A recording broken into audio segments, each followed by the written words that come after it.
ಮದುವೆ ಆಗೋಕ್ಕೂ ಮುಂಚೆ ನೀವು ಹುಡುಗ ಅಥವಾ ಹುಡುಗಿನಲ್ಲಿ ಏನು ಗುಣಗಳನ್ನು ಚೆಕ್ ಮಾಡಬೇಕು? ಇದು ಎಷ್ಟೋ ಹೊಸ ಒಂದು ಮದುವೆ ಆಗಿರ್ತಕ್ಕಂಥ ಹುಡುಗ-ಹುಡುಗಿನಲ್ಲಿ ಒಂದು ಟೆನ್ಷನ್ ಇರುತ್ತೆ, ಪ್ರಶ್ನೆಗಳಿರುತ್ತೆ. ನೋಡಿ, ಮದುವೆ ಅನ್ನೋದು ಮಹತ್ತರವಾಗಿರ್ತಕ್ಕಂಥ ಒಂದು ಘಟ್ಟ ಲೈಫಲ್ಲಿ.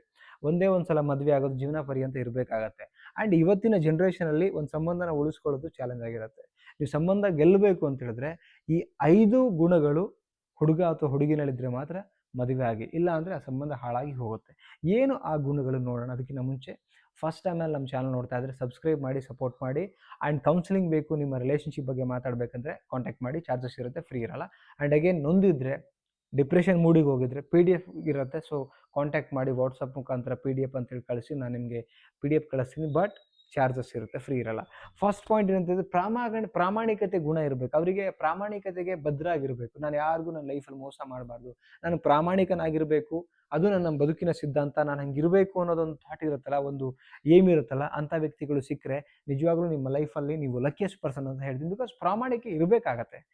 ಪ್ರಾಮಾಣಿಕತೆನ ಮೇಂಟೈನ್ ಮಾಡುವಂಥ, ಅದನ್ನು ಕ್ಯಾರಿ ಮಾಡುವಂಥ ವ್ಯಕ್ತಿಯೊಟ್ಟಿಗೆ ನಿಮ್ಮ ರಿಲೇಷನ್ಶಿಪ್ ಬಿಲ್ಡ್ ಆಗಿರಲಿ. ಅಂಥವ್ರನ್ನ ನೀವು ಮದುವೆ ಆದರೆ ತುಂಬ ಚೆನ್ನಾಗಿರ್ತೀರಿ. ಸೆಕೆಂಡ್ ಪಾಯಿಂಟ್ ಅಂದರೆ ಜವಾಬ್ದಾರಿ ತೊಗೊಳ್ಬೇಕು. ಬದುಕಿನ ಬಗ್ಗೆ ಜವಾಬ್ದಾರಿ ತೊಗೊಳ್ಬೇಕು. ಫಸ್ಟ್ ಆಫ್ ಆಲ್ ಅವನ ಬಗ್ಗೆ ಸೀರಿಯಸ್ ಆಗಿರಬೇಕಾಗತ್ತೆ. ಅವನ ಬದುಕು, ಅವನ ಹೊಟ್ಟೆಪಾಡು, ಅವನ ಒಂದು ಜೀವನದ ಬಗ್ಗೆ ಅವನು ಸೀರಿಯಸ್ ಆಗಿದ್ದ ಅಂತ ಹೇಳಿದ್ರೆ ಡೆಫಿನೆಟ್ಲಿ ನಿಮ್ಮ ಬಗ್ಗೆನೂ ಕೂಡ ಸೀರಿಯಸ್ ಆಗಿರ್ತಾನೆ. ಆ್ಯಂಡ್ ನಿಮ್ಮ ಬಗ್ಗೆ ಸೀರಿಯಸ್ ಇರೋದು ಅಲ್ಲದೇ ನಾಳೆ ದಿನ ನಿಮ್ಮ ಫ್ಯಾಮಿಲಿ ಅಂತಾದರೆ ಓವರಾಲ್ ಆ ಫ್ಯಾಮಿಲಿನ ರೆಸ್ಪಾನ್ಸಿಬಿಲಿಟಿ ತಗೊಳ್ಳುವಂಥ ಒಂದು ಬುದ್ಧಿ ಅವರಲ್ಲಿ ಬರುತ್ತೆ. Second point. And third point ಏನಂತ ಹೇಳಿದ್ರೆ ಗೌರವ. Very important. ನಾಟ್ ಓನ್ಲಿ ನಿಮಗಷ್ಟೇ ಗೌರವ ಕೊಡೋದಲ್ಲ, ನಿಮ್ಮ ತಂದೆ ತಾಯಿಗೂ ಗೌರವ ಕೊಡಬೇಕು, ಅವ್ರ ತಂದೆ ತಾಯಿಗಳಿಗೂ ಗೌರವ ಕೊಡಬೇಕು, ದೊಡ್ಡರಿಗೆ ಗೌರವ ಕೊಡಬೇಕು ಅನ್ನೋದು ಅವರೊಂದು ಕಲ್ಚರ್ಡಾಗಿ ತಗೋಬೇಕಾಗತ್ತೆ. ಎಷ್ಟೇ ಓದಿದ್ರು, ಎಷ್ಟೇ ಸ್ಯಾಲ್ರಿ ಬರ್ತಾ ಇದ್ರು ಮ್ಯಾಟ್ರ್ ಆಗಲ್ಲ. ಗೌರವ ಕೊಡಬೇಕು ಅನ್ನೋದು ಅವರ ಬ್ಲಡ್ಡಲ್ಲಿ. ಲೈಕ್ ಬ್ಲಡ್ಡಲ್ಲಿ ಅಂತ ಒಂದು ಮಾತು ಹೇಳ್ತೀವಿ. ಬ್ಲಡ್ ಅನ್ನೋಕ್ಕಿಂತ ಥಾಟಲ್ಲಿ ಇರಬೇಕು. ನಾನು ಹಿಂಗೆ ಇರಬೇಕು, ಹಿಂಗೆ ಗೌರವ ಕೊಟ್ಕೊಂಡು ಹೋಗಬೇಕು, ನಮ್ಮ ನೇಚರ್ ಇದು, ಇದನ್ನು ನಾವು ಫಾಲೋ ಮಾಡಬೇಕು ಅನ್ನೋದು ಅವ್ರಿಗೆ ಗೊತ್ತಿರಬೇಕು.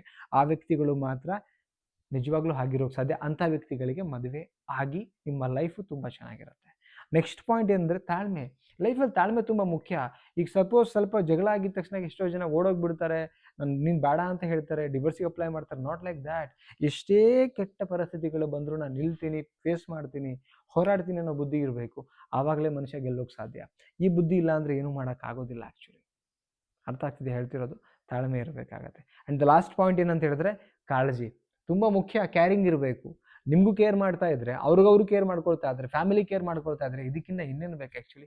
ಮದುವೆ ಆಗುವಂಥ ಪ್ರತಿಯೊಬ್ಬರಿಗೂ ಏನೇನು ಬೇಕಂತ ಹೇಳಿದ್ರೆ ಪ್ರಾಮಾಣಿಕತೆ ಇರ್ತಕ್ಕಂಥ ವ್ಯಕ್ತಿ ಬೇಕು, ಗೌರವ ಕೊಡೋ ವ್ಯಕ್ತಿ ಬೇಕು, ಜವಾಬ್ದಾರಿ ತೊಗೊಳ್ಳೋ ವ್ಯಕ್ತಿ ಬೇಕು, ತಾಳ್ಮೆ ಬೇಕು, ಜೊತೆಗೆ ಕೇರಿಂಗ್ ಬೇಕು.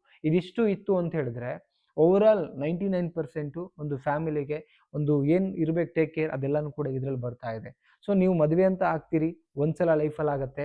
ಅದನ್ನು ಲೈಫ್ ಟೈಮ್ ಇರಬೇಕು ಅಂತ ಹೇಳಿದ್ರೆ, ಖುಷಿ ಇರಬೇಕು, ನೆಮ್ಮದಿ ಇರಬೇಕು ಅಂತ ಹೇಳಿದ್ರೆ ಈ ಗುಣಗಳನ್ನು ಫಸ್ಟು ಚೆಕ್ ಮಾಡ್ಕೊಳ್ಳಿ, ಅವರೊಟ್ಟಿಗೆ ಕ್ರಾಸ್ ವೆರಿಫೈ ಮಾಡ್ಕೊಳ್ಳಿ. ಆಫ್ಟರ್ ದಟ್ ಮದುವೆ ಆಗಿ. ಸಪೋಸ್ ಚೆಕ್ ಮಾಡ್ಕೊಳ್ಳೋಕ್ಕಾಗಿಲ್ಲ ಅಂತ ಹೇಳಿದ್ರೆ ಆಫ್ಟರ್ ದಟ್ ಆದರೂ ನೀವು ಅದನ್ನು ಬಿಲ್ಡ್ ಮಾಡ್ಕೊಳ್ಳಿ. Okay, thank you so much guys. Love you. ಮತ್ತೊಂದು ಟಾಪಿಕಲ್ಲಿ ಸಿಗ್ತೀನಿ. ನಮಸ್ತೆ.